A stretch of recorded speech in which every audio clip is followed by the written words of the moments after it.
We're now going to move on to the last presentation before we break for lunch, which is going to be delivered by Gary Hegarty, Senior Manager, Group Capability Solutions, Capability Development at the Commonwealth Bank of Australia. Gary has spent the last 15 years in learning within the financial services industry, predominantly with Lloyds Bank Group in the UK and Europe, where he has also led recruitment and communication teams. Gary's experience ranges from leading learning transformations to the development of large-scale learning curriculums, together with leading learning functions on both sides of the globe since moving to Sydney in 2011. So please put your hands together for Gary Hegarty.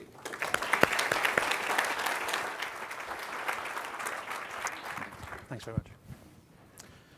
Good afternoon. So in between, I guess, Tim Costello's words and that exercise and lunch, I feel a little bit like Brussels sprouts on a Christmas dinner plate. I'll just let that one sink in. Yeah, I do seem to have the world's longest job title as well, in that my business card is on A4. But I'm going to talk a little bit about what I call I'm a leader. It's a very, very new concept, I guess, for Commonwealth Bank in terms of our frontline leadership. Those who work in leadership development will have a very clear view, I guess, where there's sometimes a disproportionate concentration on senior leadership and those new leaders. Does that sound a bit familiar? Yeah. Great. Okay, I've got the right audience then. It basically called it I am a leader because that's exactly what people are.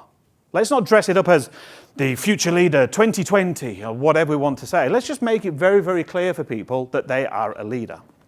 Okay. Developing powerful leaders through a blended learning approach. I do appreciate the irony of me standing here with PowerPoint talking to you about blending. So I'm going to ask you to read.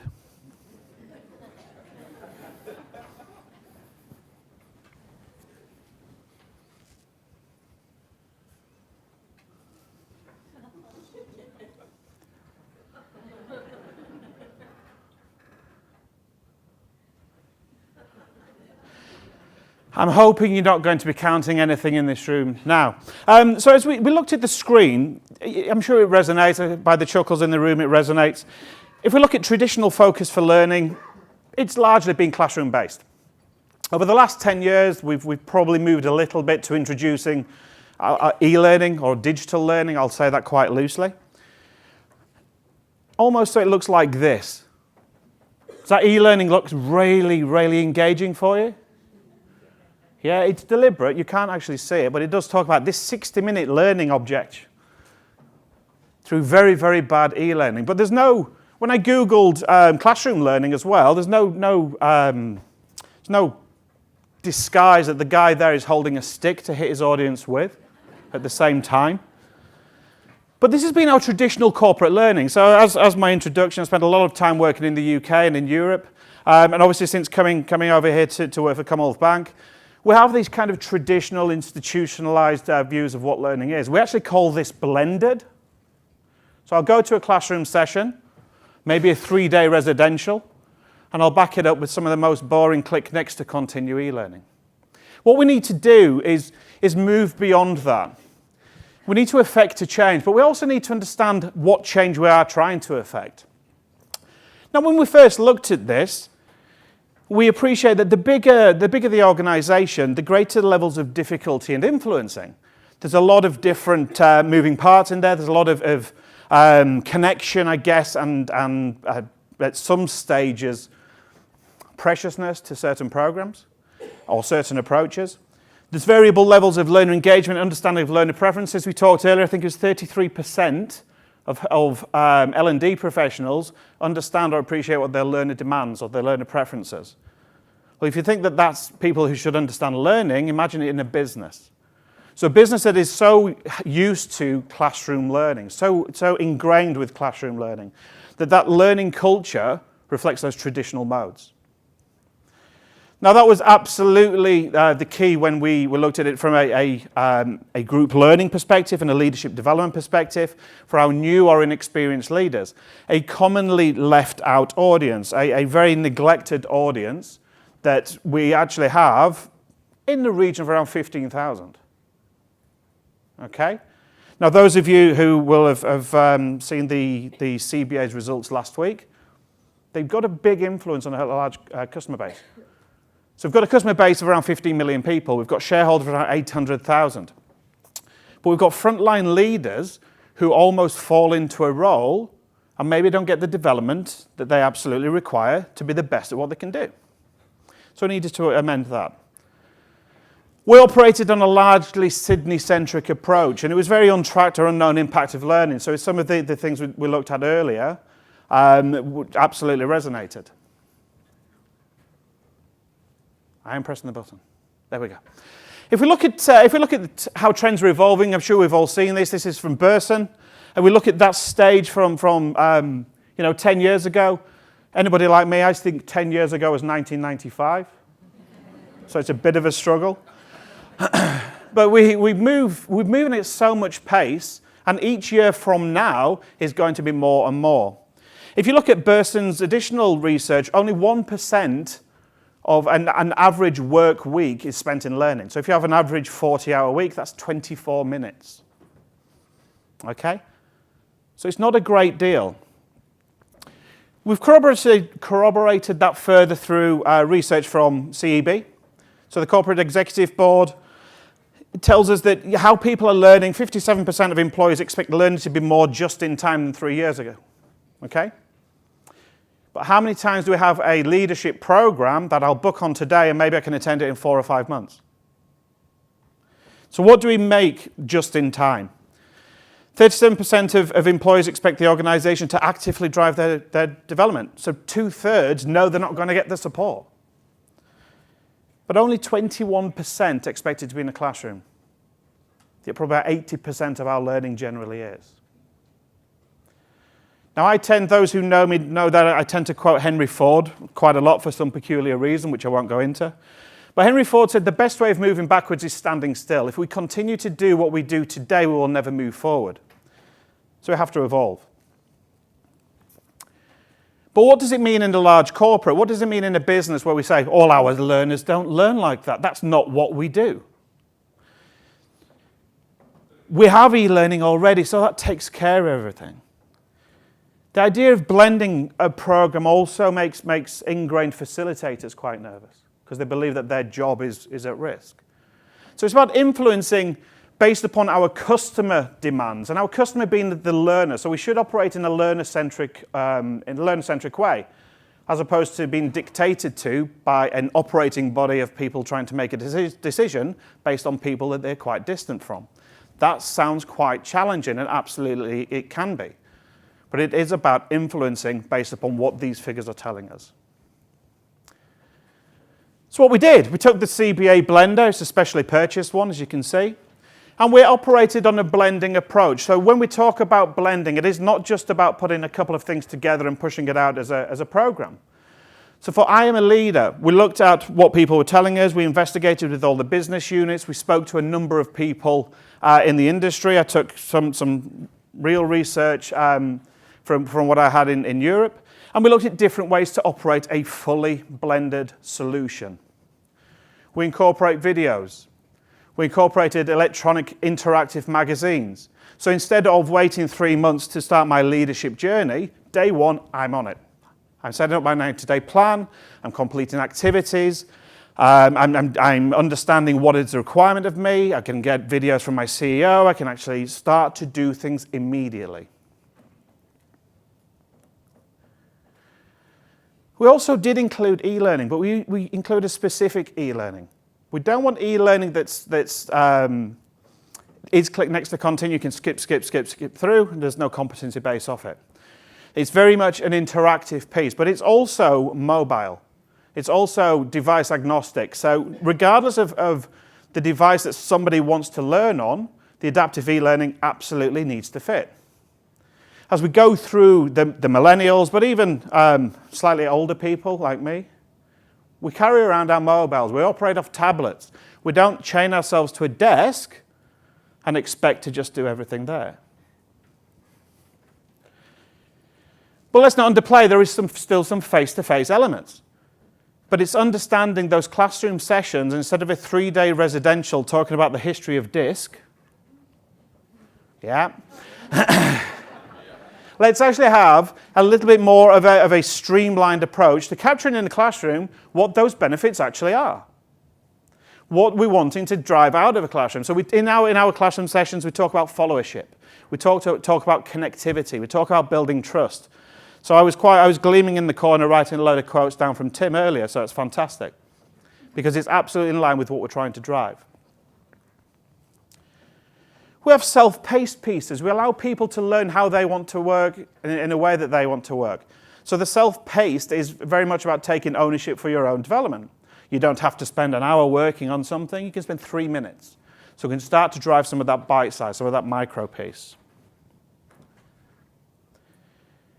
And the biggest thing for us has been the partnership with Skillsoft, and that's not just because I'm here. If we think of the content available, if we think that the modality that it offers, the fact that it's a blended approach within a blended approach, people can do 3 minutes watching a video by Stephen Covey. They can look at a challenge from a different business. They can complete a self-test.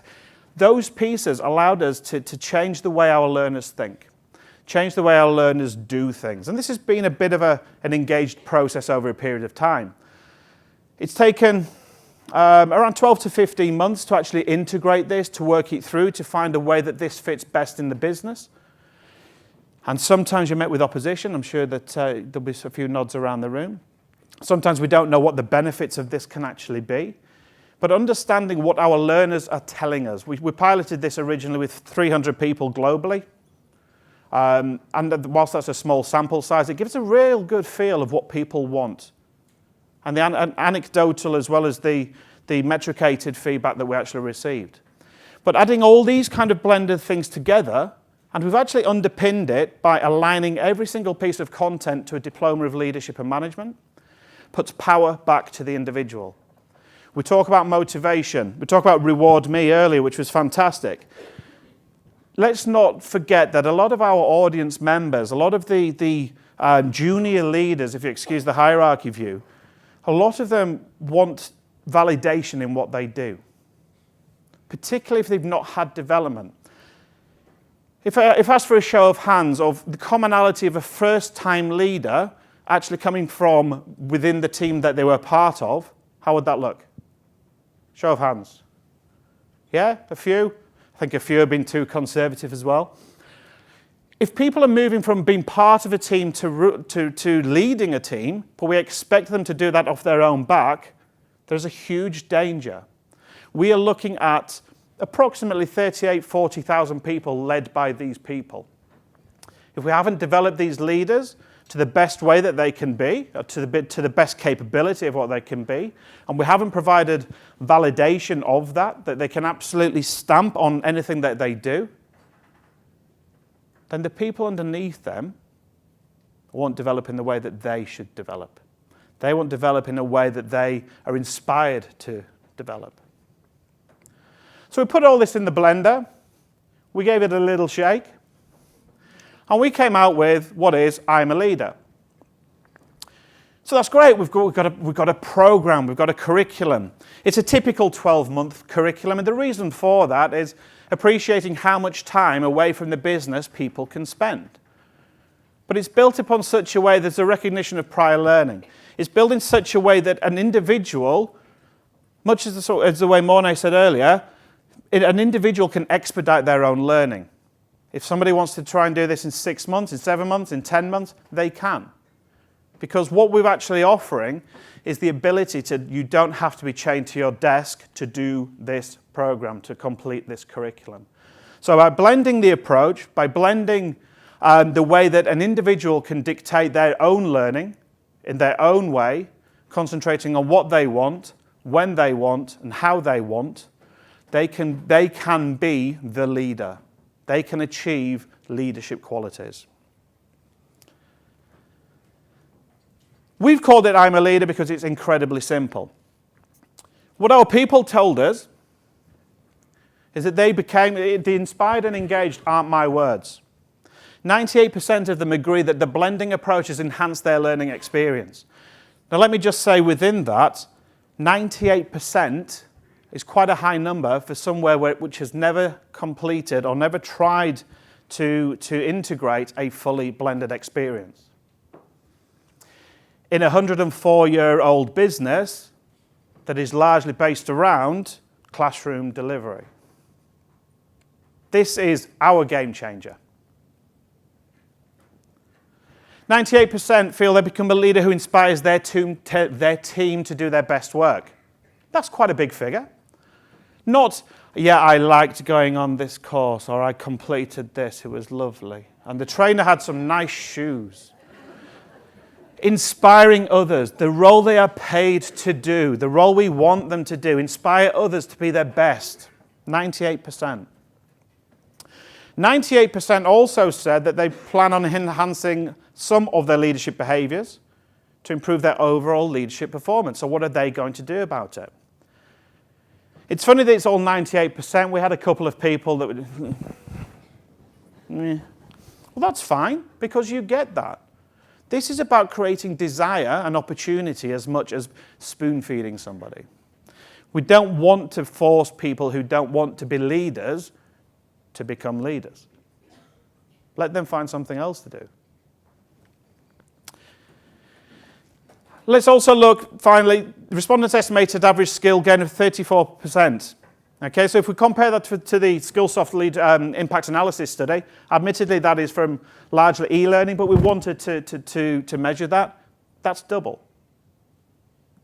That's quite detailed. And then I'll just bring these up, so I'll ask you to read these. But these are the anecdotal statements. This is introducing an electronic solution or a digital solution for the first time. So it's allowed me to tap into select topics and resources based upon my own time. I wish it was here when I first had started my leadership journey. These are some quite powerful statements from learners. But we're using and partnering with Leadership Advantage.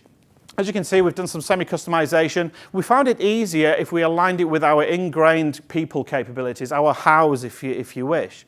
So people could identify what content or what development they wanted to deal with first.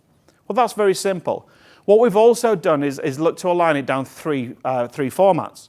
So it becomes a process. It's not just about a program. It's creating learner choice. As we saw through I Am a Leader, we had some mandated approaches. So we said we'd like you to complete these tracks, these tracks, these tracks, because we've identified from business engagement as well as customer engagement, these are what we need. That makes it quite formal, quite targeted. A business can also say, oh, we've got a requirement for change leadership. You can make it quite formal, quite targeted. You can also make it informal and personal for the individual personal development, so we can actually tailor it a little bit more. You know, there's a whole raft of content in here. Rather than just saying, go find something, let's try and target it, but on an individual basis, so it's much more personal. And finally, we've actually launched this very much as a just-in-time solution. There's one example of one of our branch managers over in Hobart, often untouched in terms of development. He had 5 minutes. He had a challenging conversation with one of his team. He had 5 minutes. He went and watched 2 videos. He said it made all the difference. That is the first time we've ever felt that just-in-time, bite-sized micro piece. So we publish and we promote the Leadership Advantage side, not just as part of I'm a Leader. It as a standalone as well for 15,000 of our leaders, and allow them to make the personal choice. Use it as just-in-time, fantastic. Tied in with your development program, fantastic. If there's something a little bit more formal that you'd like to target, no problem. It's all your choice. So I'm just going to leave with one final thought. Okay? So this is exactly where we have been. We have spoon-fed our learners. We have said you will go on this course, then you'll go on this course, then maybe you'll do this e-learning. Okay, is that okay? Are you okay with that? You know what? Let's allow ownership. Let's allow accountability. Let's allow the talent to drive itself through. By providing the opportunity to develop, by providing the accountability to develop, by providing the autonomy to develop, those who choose to develop will. Those who choose not to develop won't. But we know where talent actually lies. That's me. Thank you very much.